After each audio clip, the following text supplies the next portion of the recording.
7/5। তাহলে আমাদের একটা বিষয় জেনে নেওয়া দরকার। দেখো যে 8/12 অবশ্যই ভগ্নাংশের নিচেই অংশে সর্বদাই হর থাকে এবং উপরের অংশে সর্বদাই লব থাকে। আর সাধারণ ভগ্নাংশের ক্ষেত্রে আমরা তিনটা প্রকার পাই। তিন প্রকারের ভিতরে প্রকৃত ভগ্নাংশ, অর্থাৎ যে ভগ্নাংশের হর বড় এবং লব ছোট থাকে তাকে প্রকৃত ভগ্নাংশ বলে। যেমন 8/12, 5/7। এখানে দেখো হর 12 অর্থাৎ বড় এবং নিচে উপরে লব 8, যেহেতু তুলনামূলক ছোট, এই কারণে এটা প্রকৃত ভগ্নাংশ।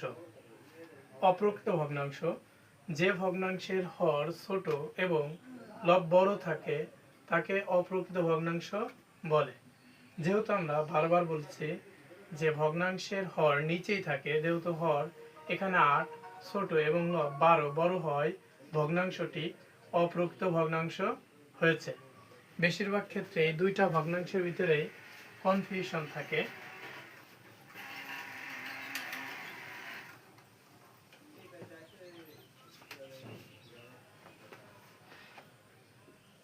তিন নম্বর, মিশ্র ভগ্নাংশ।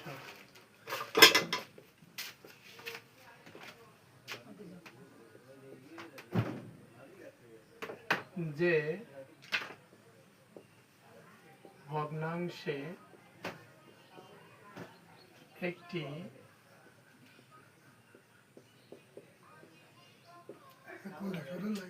পূর্ণ সংখ্যার সাথে কোনো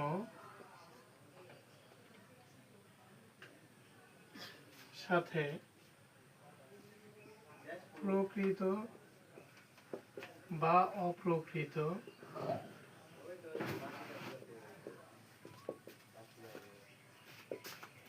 ভগ্নাংশ থাকে তাকে মিশ্র ভগ্নাংশ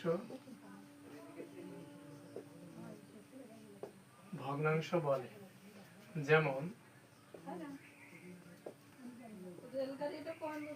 1 5/7, 14 8/12।